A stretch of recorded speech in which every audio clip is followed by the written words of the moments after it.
penis size has nothing to do with, a person's virility, a person's manhood, or whether or not they will be good at sex, right? A person can be great at sex with a smaller penis, and a person can be really bad at sex with a bigger penis. So the size in itself does nothing. Also, like, think of it a little bit like this: just because you have bigger eyes doesn't mean you don't see better, and if you have smaller eyes doesn't mean that, like, you're not able to see as properly. So that is something for one to remember. And also, like, while the average size, and this is something that you'd hear often, the average size is 5 inches. But if you, based on what source you refer to, the average size in India is anywhere between 3 to 5 inches when fully erect. So it actually, and we are like the second largest population in the world. So clearly that is not a detriment to anything. And obviously, right, what is important is that you have a conversation with yourself first, and then also with your partner, and really ask as to what is it that one enjoys in bed, right? Like, what are some other erogenous zones in your body? Sex does not have to be so genital centric. Like, there are some people for whom, the nipples might be interesting. For some people, the neck might be exciting. For some people, something's totally obscure and random, like their elbow might be an erogenous zone, right? So really experiment with different parts of your body, try different temperatures. Maybe use a cold water bottle or a hot water bottle and try it on different parts of your body. Try different pressures, when engaging with different parts of your body. Try different textures. Maybe use a silk scarf. Maybe use a rough cotton cloth. Maybe use, different pressures when you're applying using your hand or any other part of your body. So your size does not matter, and that is a fact. Scrotum is actually a loose, wrinkly pouch which hangs behind the penis. Your scrotum has testicles, which are two ball-like organs, and people tend to call them balls, but the correct name is, of course, testicles. Now, this scrotum is actually such a cool body part, according to me.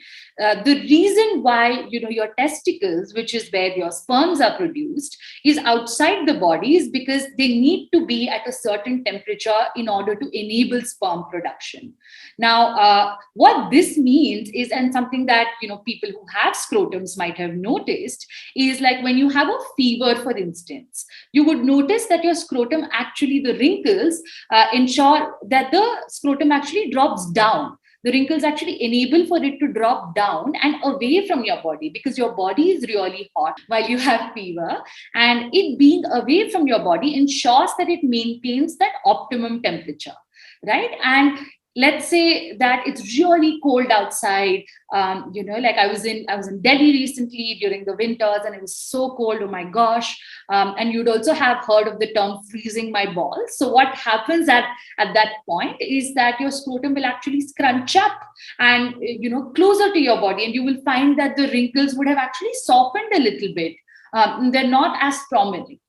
So the wrinkles have essentially come together and pulled up the testicles to meet with your body, so that, again, like, it can use your body heat to maintain that optimum temperature. So the wrinkles actually serve an extremely important purpose. And of course, they also have hair, like one does on the rest of their genitals. And the hair also serves to, is, like I said, hair is a great cushioning, it essentially serves the purpose of cushioning, and it's also it just protects it. It also creates that extra layer of protection, and also, like, helps with temperature, maintaining the temperature of that part.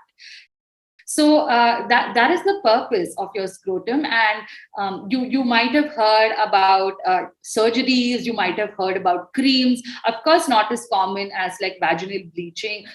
Vaginal bleaching is not a thing, firstly, but, like, fairness creams that one needs to use down there.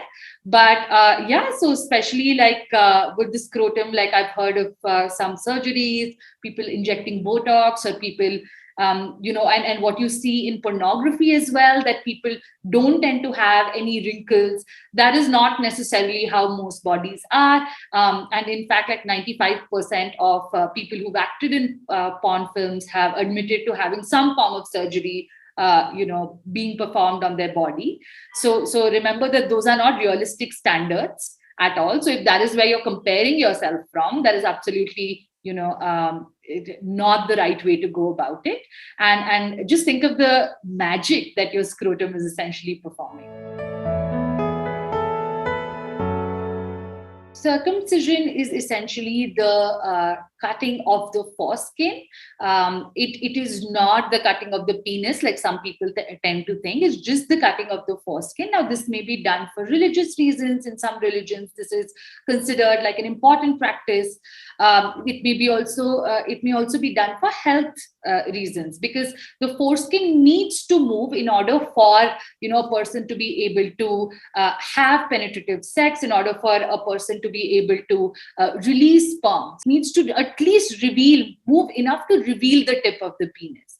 Now, for some people, that does not happen, or like it's causing them a lot of sex-related injuries, like they're bleeding in that area because their foreskin is really tight, or because their foreskin is really tight, they're not able to clean their penis properly. Now, at the tip of the penis, like this thick, cheesy white substance, which is usually smelly, and it's called smegma, it collects there. And it also collects in the folds of the foreskin, which needs to be cleaned out, right? So if that is something that is not happening, that is when a person might get circumcised. Now, the act of circumcision, whether a person has foreskin or not, does not mean that like it would be more pleasure or less pleasure. Like for some people, it like having a foreskin might mean more pleasure. For some people, not having a foreskin might mean more pleasure. There is no correlation is not causation. So there's no direct linkage. That is something for one to remember.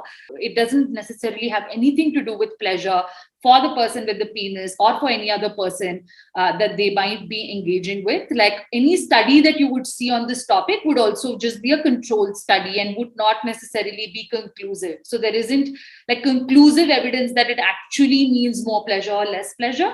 So circumcision is basically like a personal health or a religious choice that one makes, and it has very little to do with pleasure.